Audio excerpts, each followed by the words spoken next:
Greetings. Welcome to PCAP's Native Prairie Speaker Series. This is our first one of 2025, and it's good to be back. My name is Caitlin Rose Seiler, and I am the Stewardship Coordinator with Saskatchewan Prairie Conservation Action Plan, or PCAP. I'm really excited about today's presentation. Jessie is very enthusiastic, and I'm excited to learn about her research. So Jessie will be speaking about habitat quality and genetic population structure of the Ord's kangaroo. Before we get started, I'd like to state that we respectfully acknowledge that we're on the traditional territories of many Indigenous nations and communities, past and present. For millennia, they have worked to protect these landscapes and the life these areas sustain. I'd like to thank these original caretakers and acknowledge the ongoing work and presence of Indigenous peoples in Canada today. Before we begin, I'd like to note that PCAP's Native Prairie Speaker Series is a monthly presentation about anything to do with prairie conservation or species at risk. I'd like to invite everyone to join us on February 6th, that's next week, for a webinar about the 2024 Piping Plover Census by Nature Saskatchewan. And don't miss our March 4th webinar about whooping cranes and sandhill cranes by the International Crane Foundation. You can register for these webinars on the PCAP website, and most of our past webinar presentations can be found on the YouTube channel. This webinar will be uploaded there in the near future as well. And a reminder to our listeners out there, if you have any questions, feel free to type it into the Q&A section of the webinar dashboard at any time during the presentation. You're also welcome to upvote other people's questions or answer other people's questions too if you have the same one. Because we have quite a few people registered, I think we're over 300 people registered, everyone will be muted for the duration of the webinar, so you could just type in your questions. I'd like to take a moment to note that financial support is provided for today's webinar by our presenting sponsors, Canadian Forage and Grasslands Association, North American Helium, Nutrien, Saskatchewan Cattlemen's Association, and SaskTel. Now a bit about today's presenter. Jessie Bainbridge is a second-year master's student in biology at the University of Regina. She obtained a Renewable Resource Management diploma and a Bachelor of Ecosystem Management from Lethbridge College. Jessie is passionate about research and informs conservation strategies and translates findings into actions that protect vulnerable species at risk and their habitat. Outside of research, Jessie enjoys hiking, discovering new hobbies that engage her mind and hands, and spending quality time with her fiancé, dog, and cat. So with that, I am delighted to pass it over to you, Jessie. Awesome. Thank you. Okay, let me just share my screen here. And oops, share screen.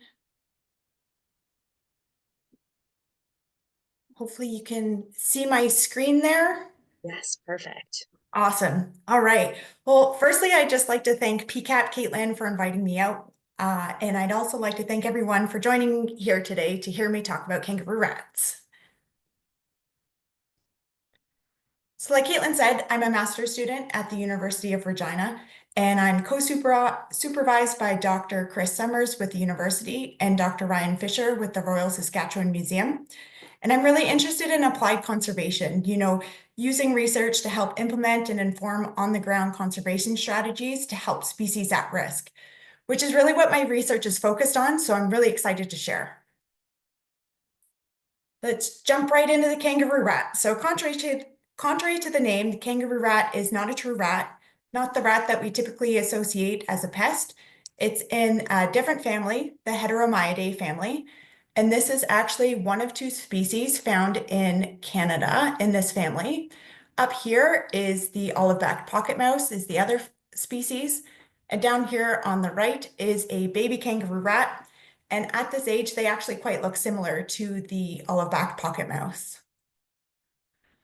So kangaroo rats, they have very narrow habitat requirements. They've evolved in arid conditions occurring in predominantly sandy soils. They're the most widely distributed kangaroo rat species, and their entire range goes from just the southern portion here of Alberta and Saskatchewan down to northern Mexico. But within their Canadian range, they only occur in a very small portion here in southeast Alberta and southwest Saskatchewan. And they are isolated from the southern population in the United States. So this area there is really important and special. So the map on the right there is showing their range in Canada. And so over here is Medicine Hat, over here is Swift Current, and this is the Alberta-Saskatchewan border. And so their range in Alberta goes from the Suffield National Wildlife Area in CFB Suffield and up to just south of the Red Deer River here. And then along the provincial border near Burstall area. And then in Saskatchewan, they occur up from Burstall kind of over to Kramersburg, down to just east of Swift Current, down here to Piapot area, Tungstall over here, and then this indentation here is just adjacent to the Great Sandhills. So although it looked like they occupy a decent amount of land in Saskatchewan, they actually occur in sparsely distributed sandhills and their peripheries. So here I've highlighted these are recent and historical occurrences in Saskatchewan. So we have the Burstall Sandhills, Westerham, Kramersburg, Great Sandhills, Big Stick Crane Lake, Seward, Piapot, and Tungstall. So they are listed as an endangered species federally. They've experienced significant population declines. The Alberta Annual Population Monitoring Program has documented a 72% population reduction between 2006 and 2015, and more recent monitoring concurs with this number. However, most research in Saskatchewan was done in the 1980s, so it's really not known what the population or how the population is doing in Saskatchewan, but it's presumed to be similar to Alberta. And one of the primary threats is habitat loss, and this is due to sand dune stabilization, which I'll get to in just a minute. So this is what we typically might associate a sand dune to look like. But in the kangaroo rat range, sand dunes might look something like this, but note the amount of bare ground and sparse vegetation. Or they might look something like this, much more vegetation. And this is what I mean about sand dune stabilization, where that vegetation is really stabilizing that open sand and decreasing the available habitat. And thatch that dead plant material is also taking away from this open habitat. So, like I said, they've evolved in arid conditions.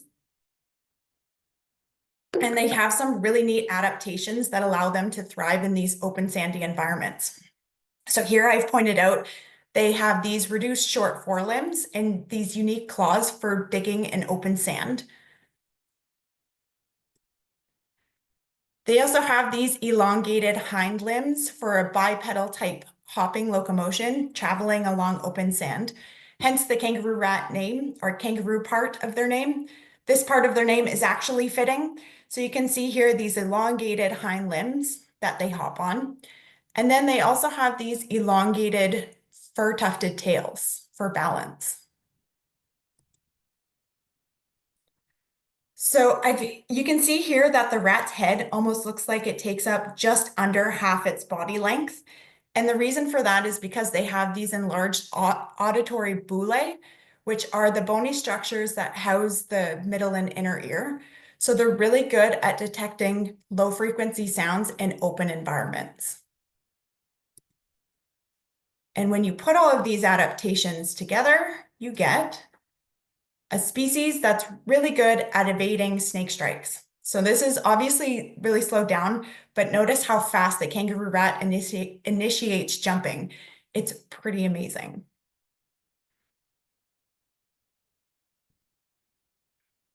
So they've also evolved adaptations for water conservation. They have these efficient kidneys and highly concentrated urine.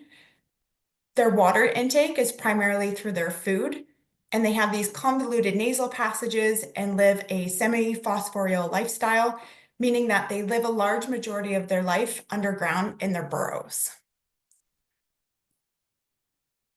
Not only are these burrows important for water conservation, but they're also important for protection from the elements and predators. And burrows are also crucial for reproduction, producing these baby kangaroo rats like on the slide here. Kangaroo rats are born underdeveloped, having no fur, and their eyes are shut, and they stay in their maternal burrow for about a month before they emerge to the surface.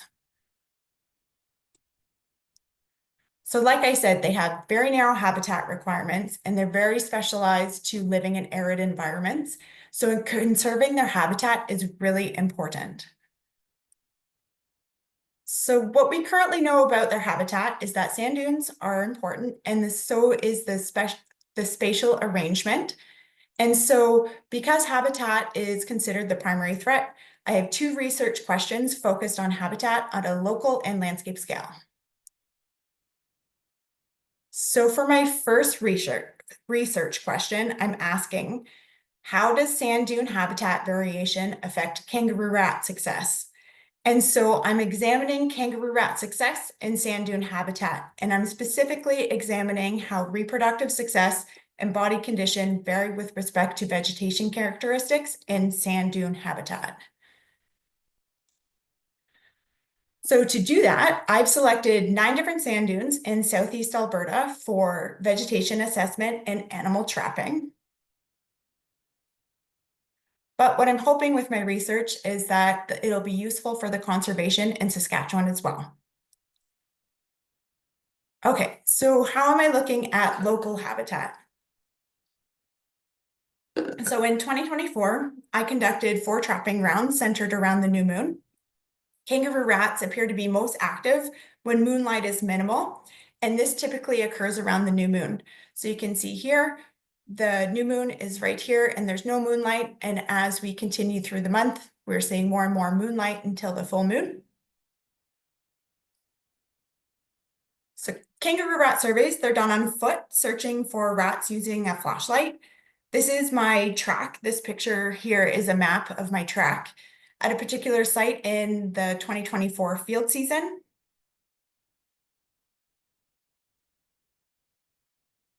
And so kangaroo rat surveys are strategic, and while I'm walking, I'm looking for very specific things to help locate the rats. So here, they make these highways or trails that they primarily travel along, and these pictures are really highlighting that well-defined trail. Similarly, on this slide here, on the left is a kangaroo rat trail with tracks along it. And to the right there is a burrow with tracks going in and out. So these are tracks very characteristic of a kangaroo rat. These wave-like impressions in the sand, those are tail drags. And like I said, they hop like kangaroos, and these tracks really highlight that.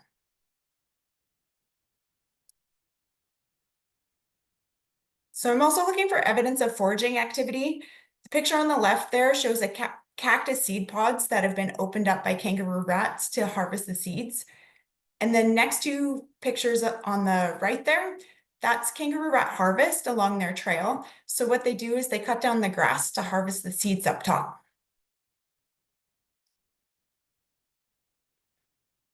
I'm also looking for burrows. Both these pictures are showing the same burrow. The one on the right there is just showing a size reference. And so kangaroo rats, they make these burrow networks, typically having 3 to 4 entrances. And they have this one bigger main entrance and then several satellite entrances. So in Canada, kangaroo rats are actually caught by hand. This is me catching a kangaroo rat. And in the United States, they're actually caught using live traps. So this method is unique to Canada.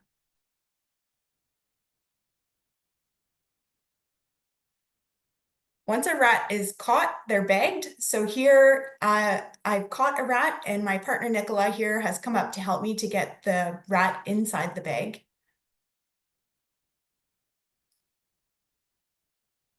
And when a rat is inside the bag, I scan it for a pit tag, You might be wondering why there's a picture of a dog and a cat on this slide, but a pit tag is essentially the same thing as if you have your animal, your pet microchipped. So it's a little tag that's inserted subcutaneously underneath the skin. When it's scanned, it provides a unique ID that's only pertaining to that individual, so we can identify individuals. And if a tag is not detected, then I would tag the rat. So remember, I'm interested how body condition varies with respect to vegetation characteristics. So I'm interested in mass. Here I'm weighing a kangaroo rat inside the bag. And I'm also interested in how reproductive success varies with respect to vegetation characteristics. So I'm also recording sex and reproductive status. So up here on the right, this is a little estrus female, meaning that she's reproductively receptive. Down here on the left is an active juvenile male. His testes are descended. When he's not reproductively active, his testes are actually up in the abdominal cavity. And then to the right here is a very pregnant female. So I'm also recording age. On the left there is a juvenile kangaroo rat, and both of these pictures, these are both my hands, just for a size reference. So juvenile on the left, and then on the right is an adult female. And so I've just defined reproductive success as the number of juveniles that show some sign of reproductive activity to number of juveniles per distance walked. And other things that I'm recording, parasites.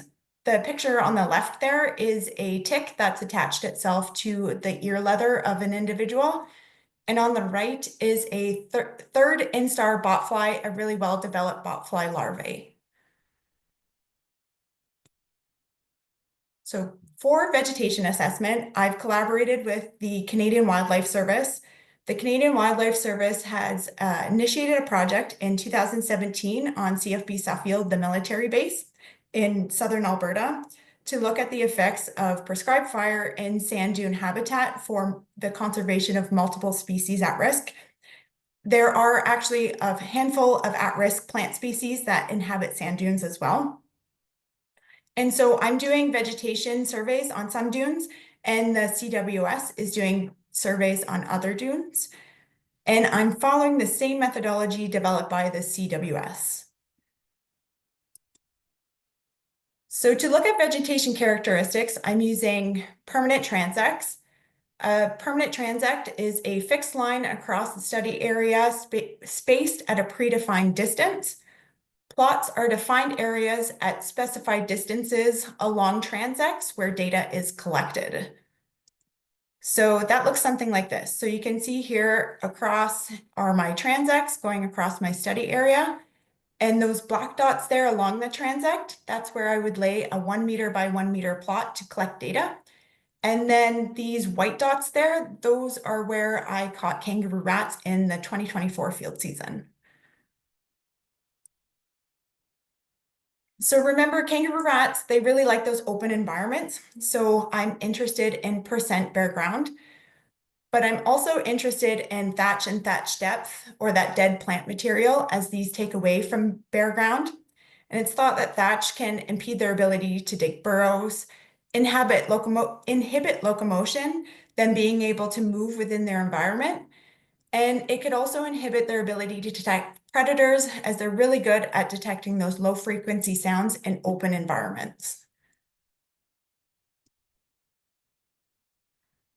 Although they like open environments, vegetation is also important because they are considered granivorous, meaning that they primarily eat seeds. And vegetation also provides protection against avian predators. Owls can't physically grab kangaroo rats in vegetation. And vegetation also provides a quick refuge from mammal predators if they aren't near their burrows. So kangaroo rats can jump into vegetation and camouflage and slip away.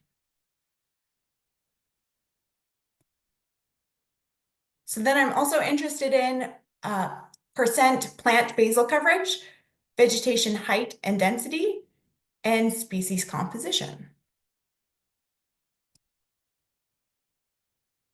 So my guess is there's likely particular thresholds, that Goldilocks zone between vegetation characteristics and bare ground, where kangaroo rats really thrive.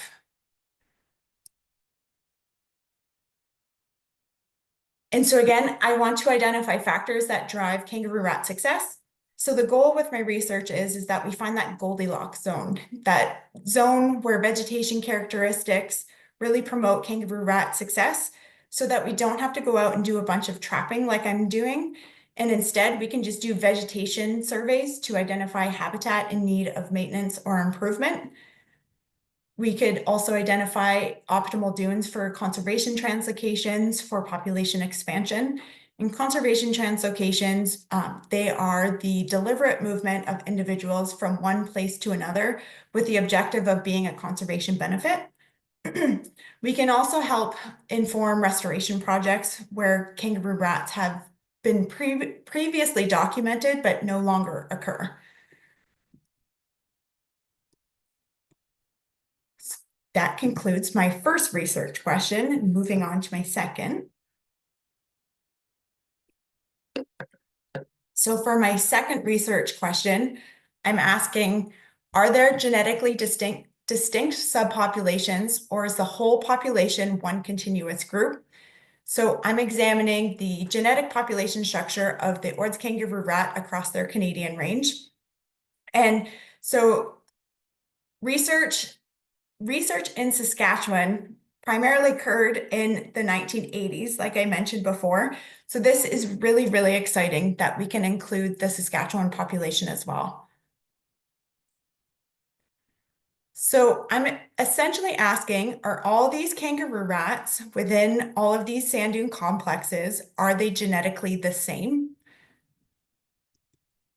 Or are they different? And so what I'm essentially getting at is landscape connectivity. So I wanted to highlight another way that I could look at landscape connectivity is through trapping, like I'm doing with my first research question. I could go out to all of these sand dunes and tag individuals and hope that I catch tagged rats between these different sand dunes, moving between these different sand dunes. But the probability of capturing the rats that have actually been tagged is pretty low, and it's also very intensely and costly to do this. So say, for example, I caught a rat in the Big Stick Crane Lake, tagged it, and then actually caught the rat again in the seaward sandhills there. But this could just be a one-time isolated event, and it doesn't really tell us anything about successful immigration or emigration. But what if they come pre-marked? And they do. DNA, which also provides information on connectivity and isolation over multiple generations. And all that's needed to do this is 10 to 20 hairs, pluck 10 to 20 hairs from an individual, and there's no need to capture this rat again. So I just wanted to highlight that demographic and genetic isolation are highly correlated. Genetics reveals movement and dispersal patterns, both location and frequency. And so if we're seeing genetically distinct groups, like here, this gray population over here, and this pink population over here, it means that individuals are not moving in the landscape. They're not moving back and forth. Genetics also provides information on the scale for management. So if all of these kangaroo rats here are genetically the same, they're all gray or connected, it means that this is the scale for management here. But if we're seeing population subdivision, this gray population and this pink population, it means that both these populations need separate attention in terms of management. So other things that I'll be looking at is genetic diversity and inbreeding.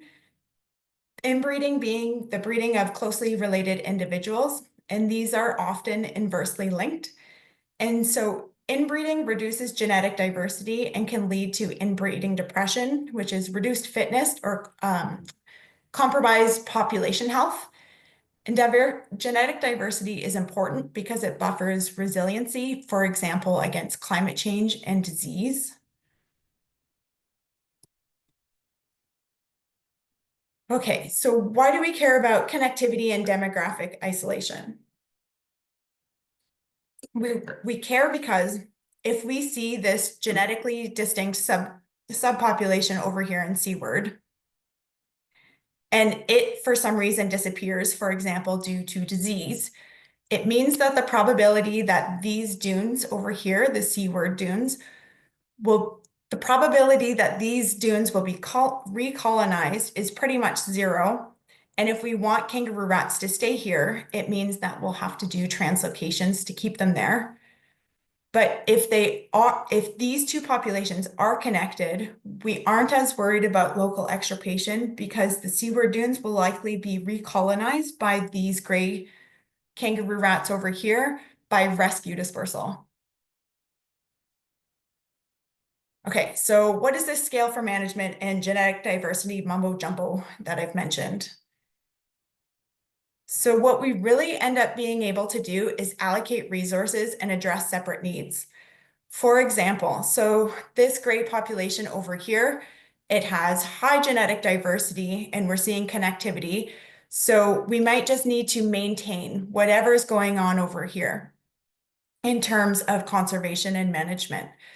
This pink population, however, over here, it might have low genetic diversity and we're seeing inbreeding depression.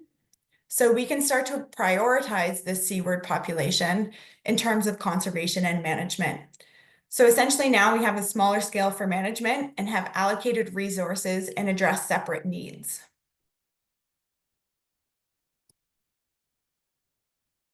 So we can also start to help inform translocation projects.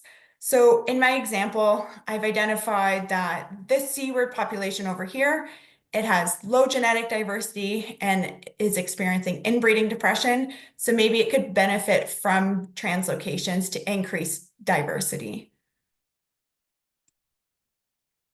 But we also want to take individuals from a large genetically diverse subpopulation, like this gray population over here. And so this population over here might be a good translocation donor.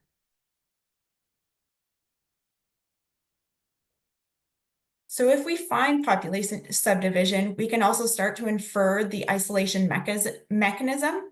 For example, distance. Kangaroo rats typically don't disperse very far, generally less than 500 meters. So it could just be a factor that kangaroo rats simply can't disperse this far between these dunes. Or maybe there are ways to enhance connectivity with habitat management. For example, these dunes here, the east dunes in the Big Stick Crane Lake, maybe they became really heavily vegetated and kangaroo rats could disperse back and forth from these dunes if the vegetation wasn't so thick. And so ultimately we can help inform connectivity projects, for example, maybe prescribed fire. So this project was first initiated in 2018 by the Canadian Wildlife Service, Dr. Greg Wilson in partnership with the University of Alberta. And so fur samples have been collected in various sand dune complexes throughout their Canadian range. So what I'm doing is I'm collecting fur samples in areas where fur hasn't been collected and increasing sample sizes where we don't have as many, and then analyzing the data. So in 2024, with the help of the Saskatchewan Conservation Data Center, thank you so much. These sand dune complexes that I've highlighted on this map were visited. So in Piapot and Burstall, no kangaroo rats were found, but up here in Westerham, 32 kangaroo rats were found and sampled, and 11 down here in the Big Stick Crane Lake area. My current sample size, we've currently got about 150 samples in Saskatchewan and about 530 in Alberta.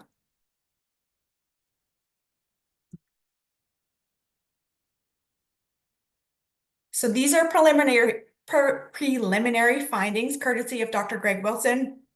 Looking at this, it's looking like there is a population here to the west of the South Saskatchewan River, the central population, and an eastern population. And so to summarize my first research question, habitat loss is considered the primary threat.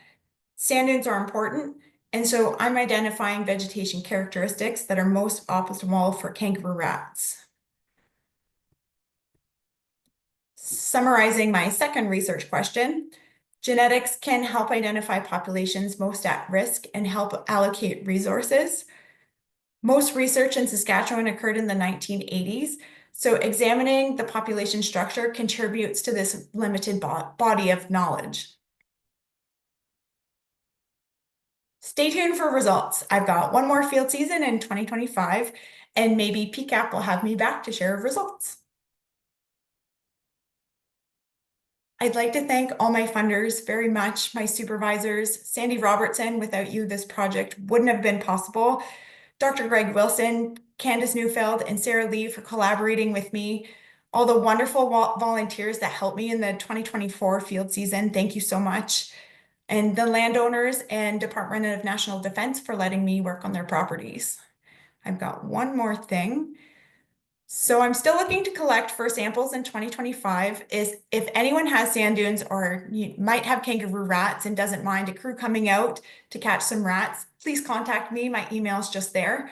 And I'm also hiring for the 2025 field season. I'm looking for field assistants.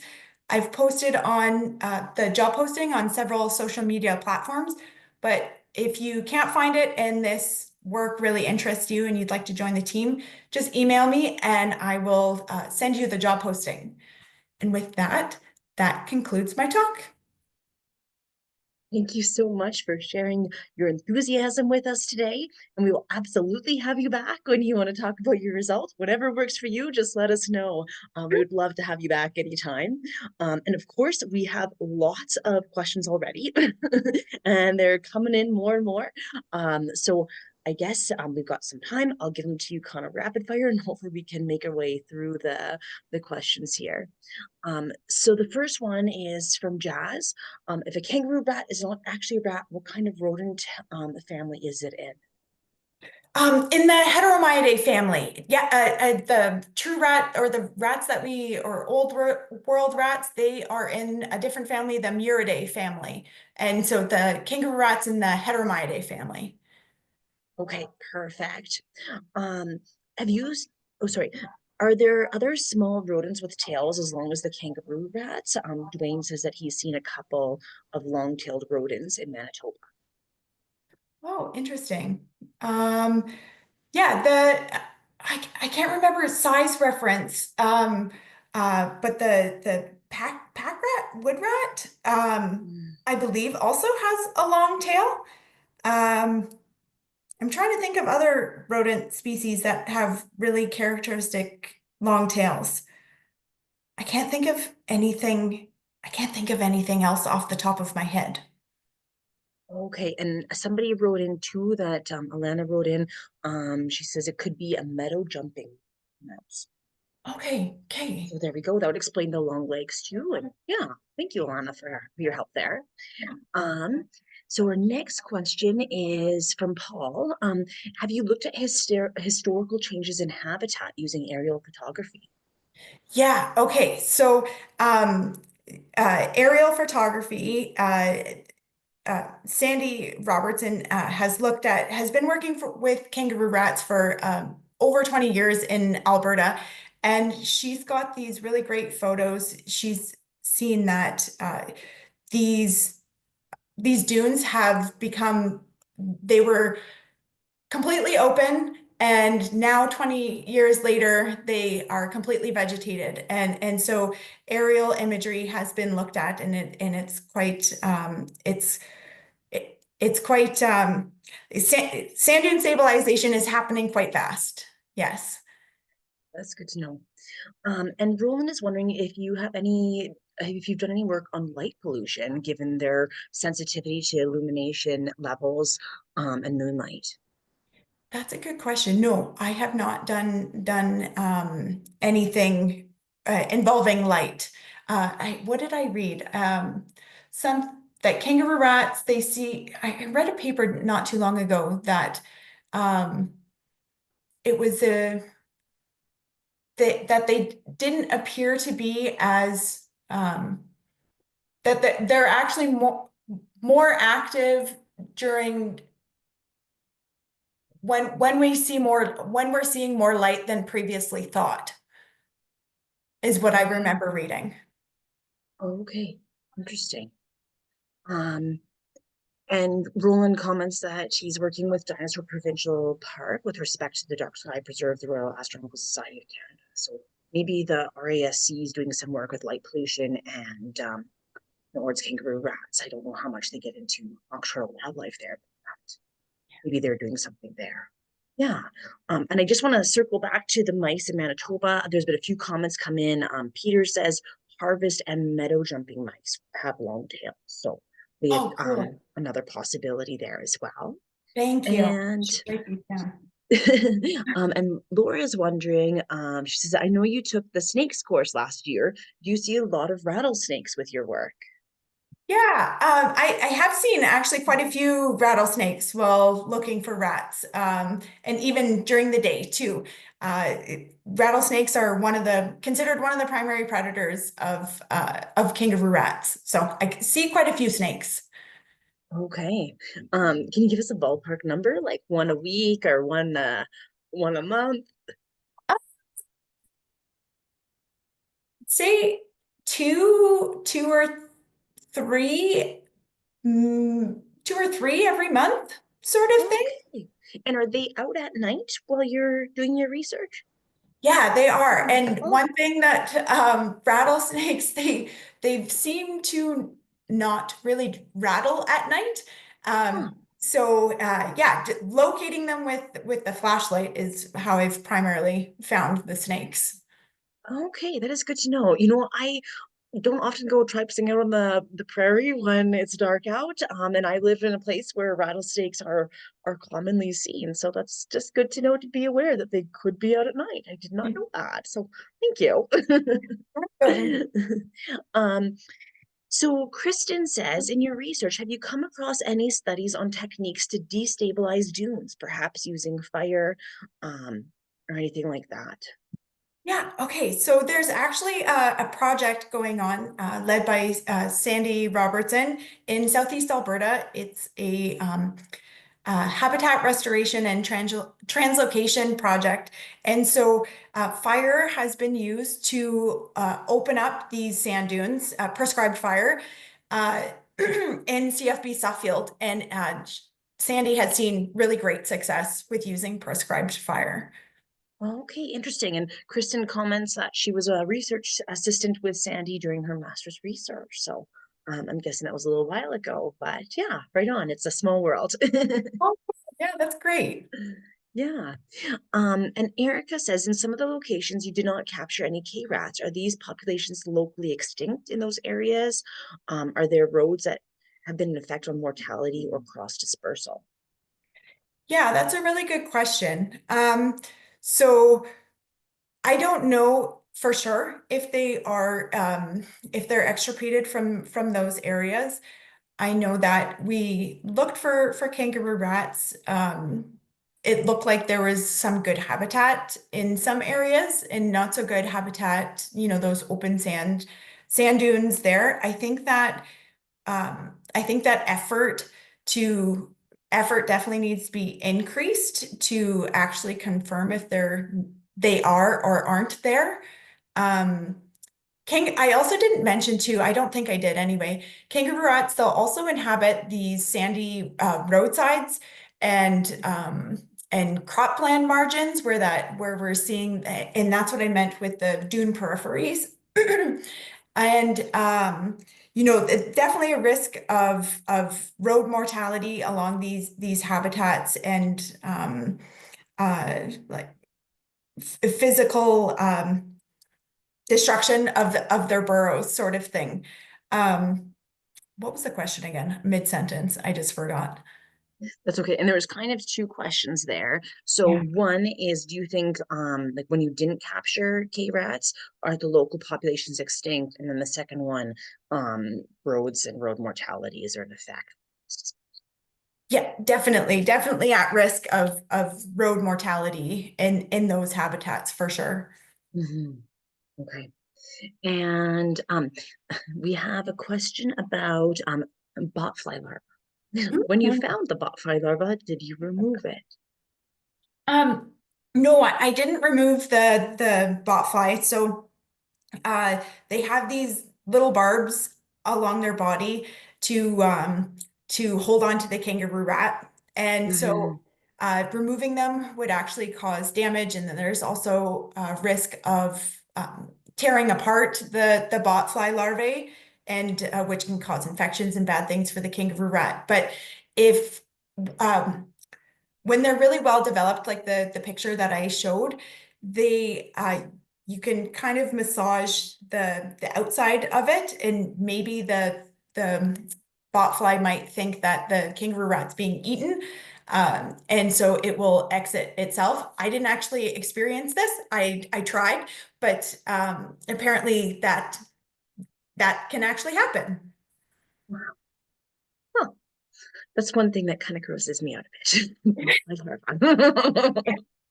Huh. Well, that's interesting. We have a question about how you catch them by hand, and I'm also wondering this. It looks like it's coming from Mesa. Do you have to hide to do it? How much yoga do you do to be getting down there and doing this over and over again over the course of your research? How hard is it? Um, I don't think it's that hard. I think practice makes perfect, but yeah, sometimes individuals are some individuals are more difficult to grab or catch than others, and especially when they get on that those really open environments. Some of them they're very fast in those open environments, sort of thing. But yeah, practice, I guess. That makes sense. And May is wondering about dune stabilization. You mentioned fire as a mitigation. What about cattle or bison grazing? Do they have any impact there?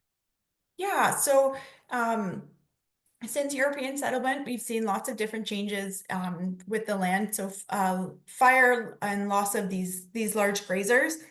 Um, to my knowledge, there's no research. There isn't any research with cattle and opening up these dunes. I think there is some research with bison, I believe, down in the United States, and um, so I think that cattle um, would definitely play a good role with opening up these dunes, and I think like I said, there's more to explore there, but Mhm. thinking about it, I think that rotational grazing, on these dunes where maybe they previously inhabited, or where the objective is to open them up. I think rotational grazing would actually be really beneficial. Seeing that really hard, intensive grazing on those dunes, and to open up that sand, um, I think would be beneficial for restoring where we're not really seeing them anymore. Okay, that makes sense. And Roland is wondering if increased vegetation is considered natural succession or is it considered to be due to anthropogenic causes? Yeah, the climate change definitely too. Mhm. Climate change, seeing more precipitation, in this part of the world. And but again, too, we've changed the landscape with active fire suppression and um, the loss of those large grazers, sort of thing. So um, yeah, I guess it's difficult to know how they interacted. So I guess anthropogenic and natural, but also anthropogenic too. That makes sense. Probably sped up the process. Yeah. Yeah. And Cameron is wondering if there's a reason between the two different capture methods used between the US and in Canada. Yeah, so in Canada, kangaroo rats have seemed to be a little bit more trap shy. And so there's a ton of research with kangaroo rats in in Southeast Alberta, and what they found was is that actually catching by hand was more efficient in capturing kangaroo rats. Hmm. Great. Well, that's interesting. There's research on how to do research. It's good that someone figured that out. Otherwise, waiting for them to go into the traps all night probably would get old pretty quick. And Yeah, yeah, yeah, make for long nights. yeah, for sure. And Alana is wondering if you had any luck spotting scorpions or hognose snakes while you were out in the sand dunes. Yeah, I did. I found one hognose snake, no scorpions, but I did find one hognose snake near a dune. It wasn't actually on the dune, but that was really exciting. That would be a life snake for me. That's like on my bucket list is to see a hognose snake in the wild. I think that'd be pretty. So cool. Yes. Yeah, yeah, right on. Um, and let's see here. Paul commented that another possibility for transplant conservation might be the Manitou sandhills. I'm not sure if you're familiar with that area. No, I'm not. Okay. I should. Yeah. Yeah. And then Lottie says, I'm amazed at how you can get a picture of a kangaroo rat just sitting on your hand. Are kangaroo rats really sensitive to disturbance when you catch them, or are they fairly resilient? Yeah. So like they seem to do so I know some animals they're really, really sensitive. And so you look at them wrong and they're really stressed sort of thing. They seem to handle it fairly well. But always keeping the handling minimal and preparing, but before getting the rat out of the bag and preparing everything. Although they seem to be not they seem to be fairly good regardless, handling a wild animal is stressful for any individual, but yeah, so then just really minimizing that time spent handling so that we can get them along their way. Absolutely.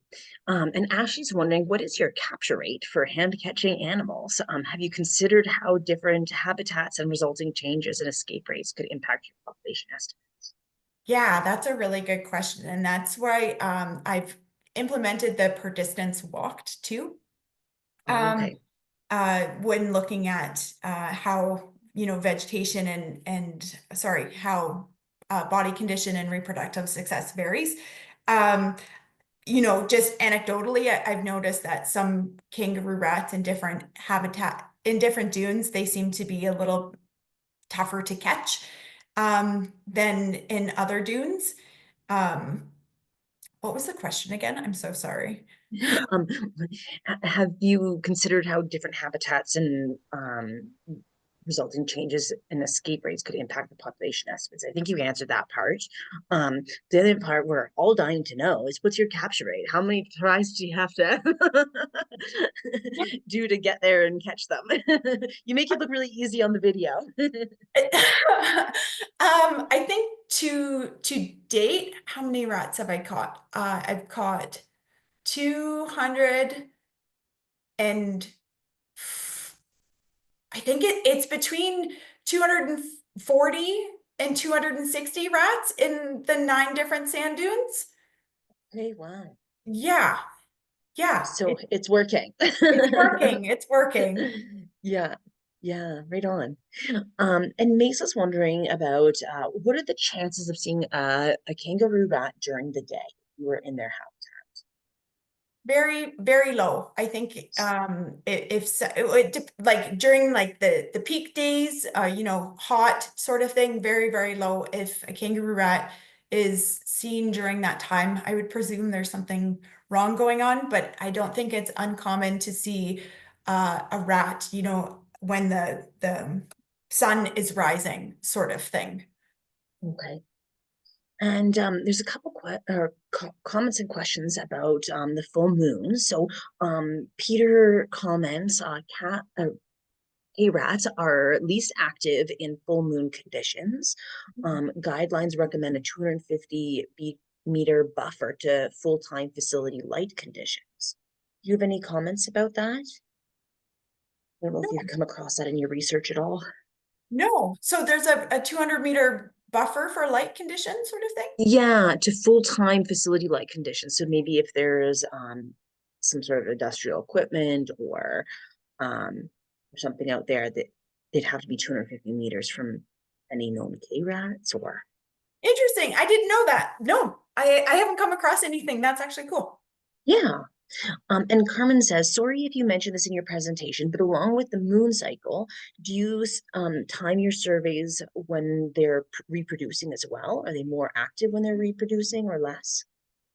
I don't know the answer to that question. I definitely males are out looking for females. And so they tend to be sort of travelers, sort of thing.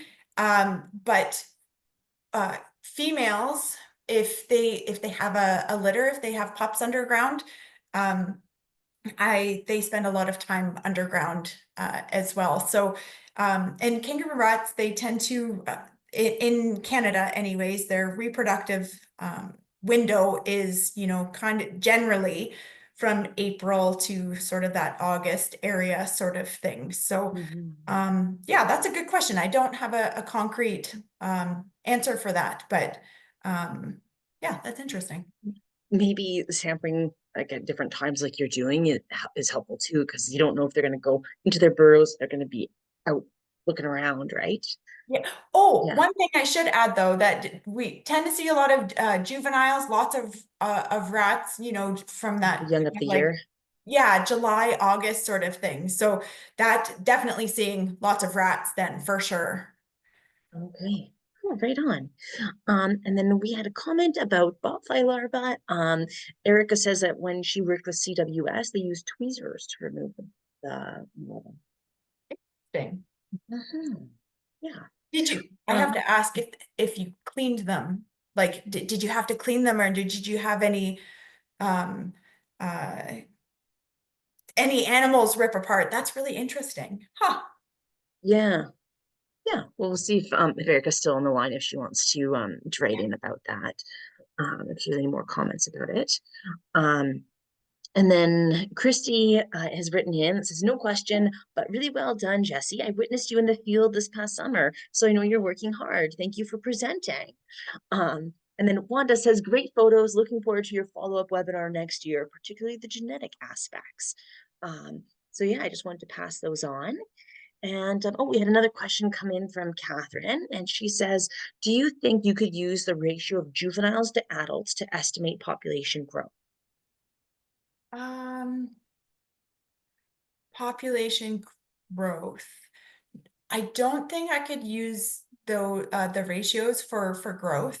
I think for growth, it would be the one thing with maybe relative abundance, with not for the ratios, but we could get an idea of relative abundance per unit area sort of thing if we defined a unit or an area.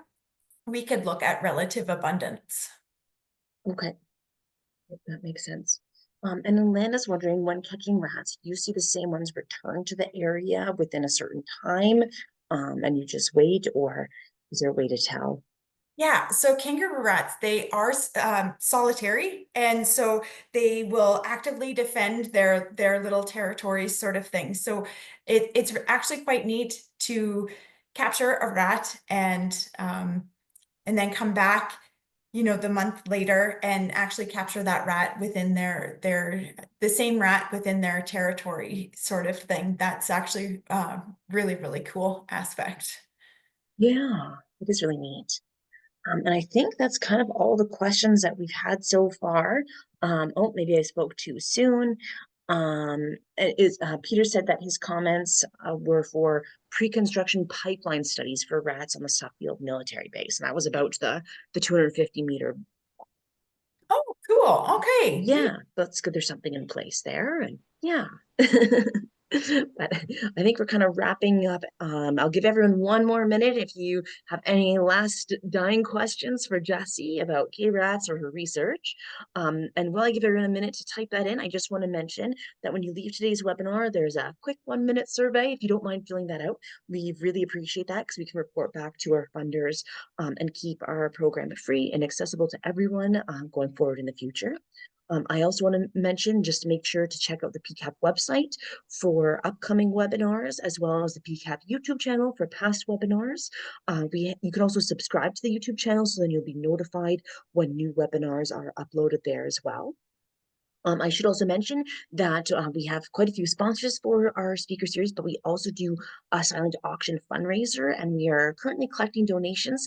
Our annual silent auction fundraiser will be taking place in 2 weeks in February in Regina. So if you're with a company or an artist and would like to donate anything to our silent auction fundraiser, where the money goes back to our Native Prairie Speaker Series, feel free to reach out to me or to the PCAP general email address and let us know, and we can find a way to connect about that.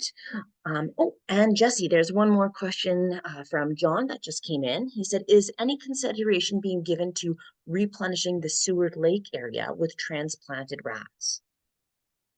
Yeah, I'm not sure. I'm honestly, like I said, um, a, a lot of the research in Saskatchewan was done in the 1980s, and then, sporadic sort of research and monitoring throughout. I'm not sure. I honestly, I don't have really any knowledge of the seaward population and how they're actually doing.